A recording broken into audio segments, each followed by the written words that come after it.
Assalamualaikum warahmatullahi wabarakatuh. Eh, Halo Mas Gus, saya izin mengerjakan tugas dari buku Tropical Weather and Climate. Ini tuh pertanyaan yang pertama, saya ini izin menjelaskan dari gambar saja, tetapi ingin mencoba menginterpretasikannya. Untuk yang pertama, faktor-faktor yang mengaruhi tingkat kerusakan siklon tropis saat mendarat. Oke, jadi yang pertama itu adalah yang pasti adalah kondisi geografis dan topografi, di mana di gambar kiri ini bisa terlihat sebaran-sebaran pegunungan yang ada di daerah di seluruh dunia.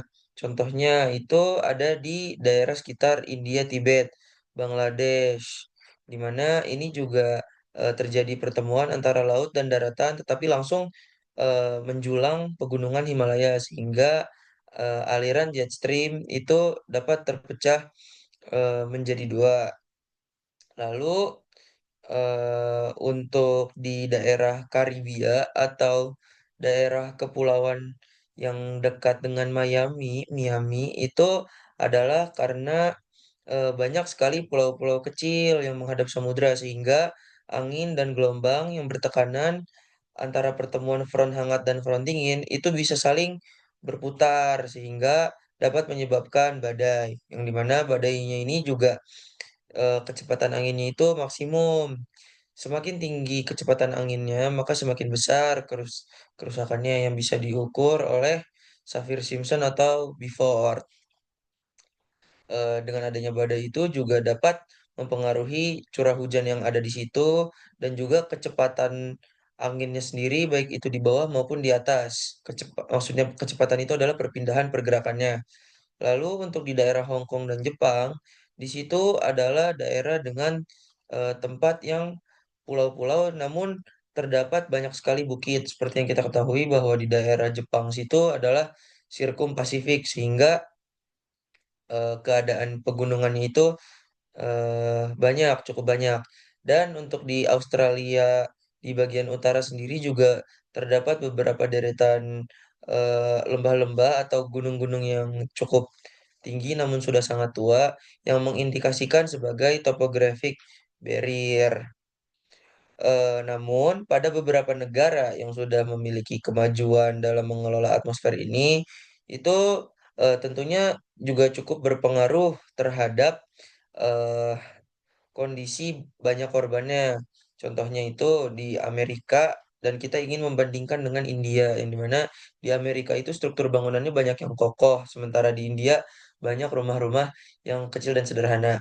Ini tidak hanya eh, mengurangi risiko bencana saja, tapi jika seandainya bangunan itu lebih pendek, maka tentu akan mempermudah angin untuk dapat berputar di atasnya sehingga jika terjadinya badai yang dibandingkan di India dan di Amerika, maka ada beberapa angin yang di dekat permukaan tanah itu terpecah-pecah atau dapat terkumpul sehingga rumah-rumah kecil itu dapat tersapu. Mungkin untuk mengantisipasi hal itu di Amerika dan di Jepang itu mereka telah mengadakan sistem peringatan dini sebagai eh, evakuasi dan antisipasi terhadap bencana yang ada. Oke. Mungkin untuk di gambar yang ini adalah di daerah kawasan apa namanya? Daerah Samudra Hindia yang berhadapan langsung dengan India. Ini itu dia menyebabkan mereka itu karena ada berbagai macam kombinasi dari anomali atmosfer seperti IODM, Indian Ocean Dipole Mode, sehingga dapat menyebabkan kerusakan yang ada di sekitar situ. Dan juga ini juga sangat berpengaruh terhadap aviasi, di mana jika yang sudah diketahui ada yang namanya wind shear atau sebuah tempat yang dimana itu tuh dinaungi oleh di bawah awan cumulonimbus. Jika seandainya pesawat lewat di situ, itu sangatlah berbahaya, dapat menyebabkan turbulensi tingkat tinggi dan bahkan hujan deras disertai salju. Oke, mungkin lanjut ke bagian selanjutnya. Nah, kami di sini ingin membandingkan antara indeks ENSO, NAO, PNA untuk membandingkan anomali suhu dan presipitasi. Sebenarnya apa sih ENSO, NAO, PNA itu? Nah, jadi mereka semua ini adalah anomali cuaca yang terjadi di berbagai belahan dunia. Nah, seperti yang sudah kita ketahui bahwa di setiap dunia itu memiliki kondisi geografis yang berbeda-beda. Ada yang berbukit, ada yang berbentuk kepulauan, ada yang berbentuk pegunungan tinggi menjulang, dan ada bahkan daerah yang dominan datar.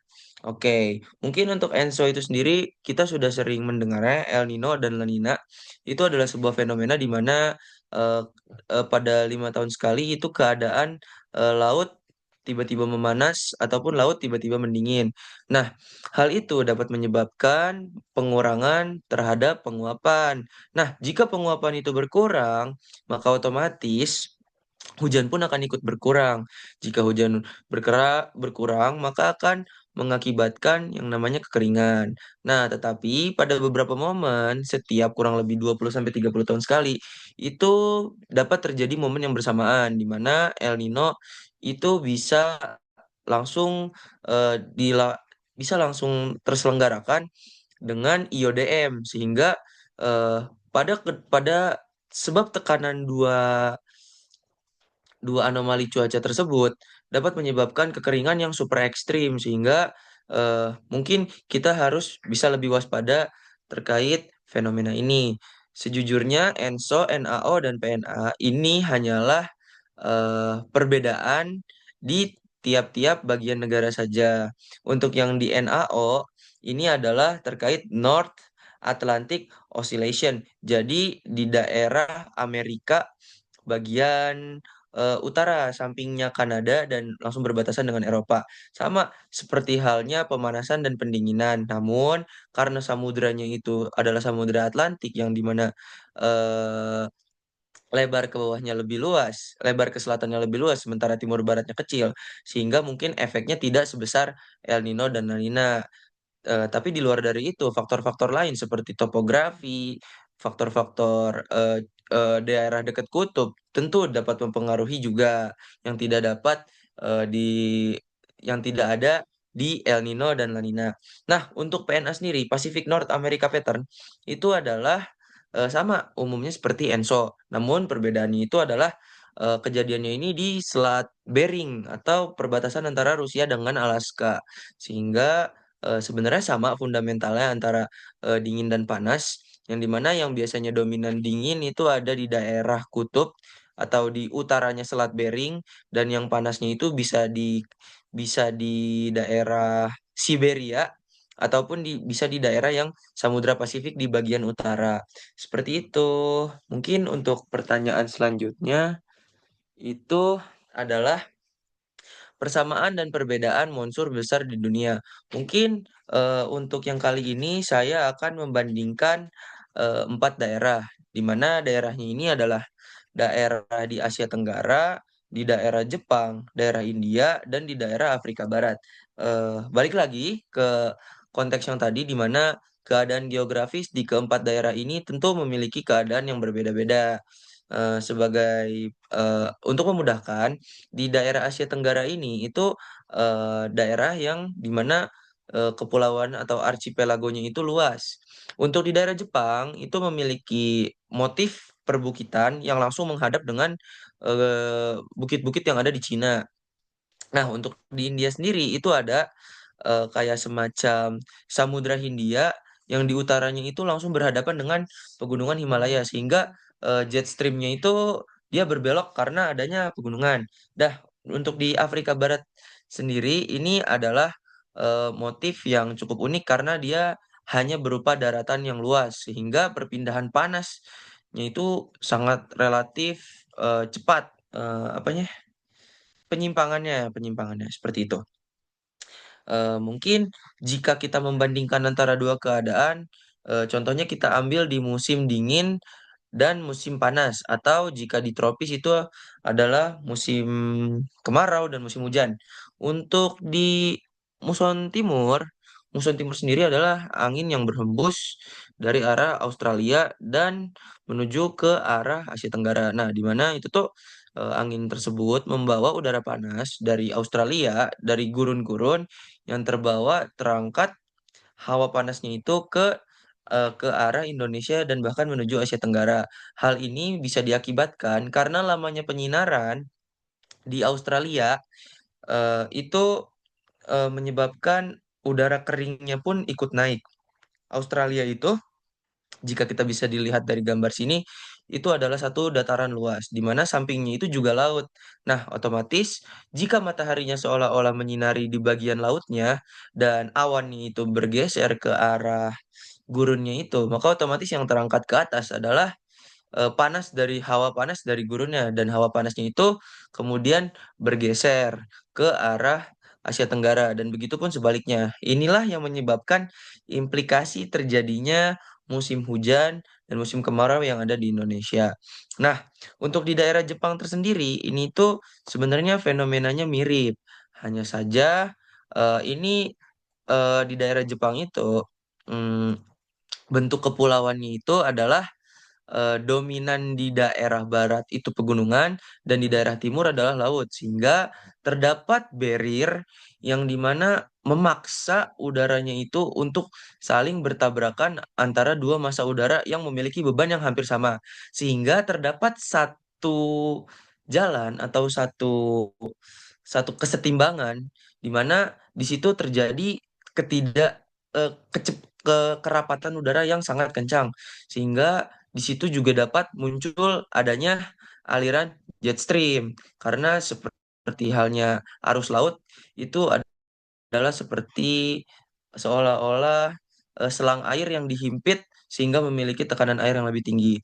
Nah, begitupun di India. India ini memiliki karakteristik juga yang unik karena dia juga dilewati ITCZ, Intertropical Convergence Zone, yang dimana ITCZ mereka itu terpecah menjadi dua, ada yang ke utara dan ada yang ke selatan. Nah, untuk yang utara itu sendiri cenderung lebih dingin karena mereka itu berhubungan langsung dengan dinginnya itu dari kawasan Bering, udara dinginnya itu. Nah, untuk ITCZ yang panas ini, yang panas atau di subtropikal itu tuh diakibatkan karena adanya laut juga. Di daerah selatan itu ada laut. Makanya ITCZ-nya itu sifatnya panas. Nah, tapi apa hubungannya dengan keadaan eh, eh, anomali cuaca seperti IODM yang ada di India ini itu tuh sama saja sebenarnya eh, antara udara hangat yang terbawa konvergen ke atas di saat dataran India memang disinari lebih banyak matahari dan begitupun sebaliknya ketika ketika eh, daerah laut disinari lebih banyak matahari sehingga banyak muncul penguapan. Mungkin salah satu persepsi yang sering orang terbalik adalah ketika musim musim panas itu di mana si mataharinya ini tuh menyinari suatu kawasan, tapi aslinya itu tidak seperti itu. Yang dimana seharusnya kita kita mungkin terkadang cukup cukup melupakan antara sifat air dan darat. Di mana jika mataharinya itu menyinari air, otomatis airnya itu akan menguap. Jika mataharinya menyinari darat, darat maka panasnya itu akan terangkat. Seperti itu. Nah, dan untuk di Afrika ini sendiri itu memiliki eh, eh, karakteristik yang cukup unik di mana di kawasan tropisnya itu di daerah tengah lintang nolnya itu mereka dapat dilalui oleh monsun sehingga di daerah Afrika Barat yang dekat dengan laut tentu pasti memiliki tingkat kesuburan tanaman yang lebih oke dibandingkan di daerah tengah seperti di daerah Gurun Sahara ataupun Laut Mediteran. Nah, itu untuk musim penghujan. Tapi untuk musim kemarau atau musim sebaliknya itu di mana anginnya itu berhembus dari Samudra Pasifik. Nah, jika yang berhembusnya itu dari Samudra Pasifik, maka yang kebagian hujan itu yang ada di daerah timur saja, sementara di daerah barat tidak ada. Begitupun sebaliknya. Sebenarnya hanya permasalahan terkait bagaimana keadaan geografisnya dan bagaimana sih mataharinya itu menyinar ke laut terlebih dahulu atau ke daratan terlebih dahulu sehingga dengan adanya perbedaan tekanan berkibat penyinaran, maka otomatis akan terdapat pula sirkulasi atau sebuah eh, siklus yang mengulangi anomali cuaca tersebut. Oke, mungkin untuk bagian selanjutnya adalah terkait persamaan dan perbedaan sistem siklonik di mid latitude versus di daerah tropis. Sebenarnya ini tuh yang membedakan adalah di daerah lintangnya. Yang satu ada di daerah tropis atau di 0 derajat, yang satu lagi ada di sekitar mid latitude. Nah, yang pertama ini adalah untuk kita membahas terkait tentang yang di kawasan mid latitude dulu, atau yang ada di daerah mungkin lintang kuda. Nah, ini tuh sebenarnya diakibatkan oleh adanya gaya Coriolis. Nah, di mana front hangat dan front dingin itu bertemu menjadi front stasioner, dan dengan adanya gaya Coriolis memaksa perputaran secara secara paksa, sehingga si frontnya ini itu dapat terjebak dan berputar di satu tempat. Analoginya secara mudahnya seperti itu. Mengapa di Amerika sering terjadi siklon yang ada di mid latitude? Itu karena adanya faktor orografi. Nah, di mana faktor orografi itu juga membuat Amerika ini itu seolah-olah menciptakan tornado besar. Hal ini itu disebabkan karena adanya front front hangat bertemu front dingin yang menciptakan pola yang sempurna untuk berputar, karena dia ini ITCZ-nya nggak lurus tapi ke arah atas, ke arah utara, sehingga di situ efek Coriolisnya itu tentu akan sangat deras. Nah, dengan adanya efek Coriolis yang sangat deras yang diakibatkan oleh belokannya ini yang cukup patah, sehingga membuat perputaran badai itu jika suatu saat front hangat atau front dinginnya itu mendominasi, bisa jadi perputaran badainya itu bisa menjadi lebih ekstrim lagi seperti itu. Nah, di Amerika juga sama, daerah sekitar jet stream hangat dan jet stream dinginnya ini juga berbeda di setiap musim. Seperti itu. Mungkin untuk pembahasan selanjutnya itu adalah terkait yang ada di siklon tropis. Nah, kalau di siklon tropis itu tuh di mana sumber energinya itu dari lautan yang hangat. Sementara tadi saya lupa sebutkan itu adalah dari sebuah sesuatu yang dingin. Jadi emang dinginnya itu yang muter, tapi kalau di tropis itu yang hangatnya yang muter. Jadi front hangatnya itu yang muter. Nah, ini tuh terjadinya itu secara musiman kalau di tropis. Makanya kadang-kadang di musim hujan tuh suka ada aja badai. Nah, tapi kerusakannya itu tidak separah yang ada di mid latitude, karena anginnya ini tuh tidak sekencang yang ada di daerah mid latitude. Tapi mid latitude-nya juga tergantung daerahnya di mana. Hanya saja jika memang itu terjadinya di lintang kuda persis, otomatis di situ agak susah untuk pergerakan anginnya. Tetapi jika di mid latitude-nya itu geser sedikit ke arah atas, di atas lintang kuda sedikit, maka di situ ada kemungkinan untuk terjadinya perputaran angin. Seperti itu untuk siklon. Nah, mungkin skalanya itu juga tadi dapat diukur melalui Beaufort dan Saffir-Simpson untuk melihat bagaimana resiko bencananya. Seperti itu. Dan mungkin lanjut ke pertanyaan terakhir. Nah, di mana di sini tuh terkait mekanisme ENSO dan memengaruhi anomali cuaca tropis di wilayah lain. Sebenarnya hakikatnya sama, akibat dari matahari ini.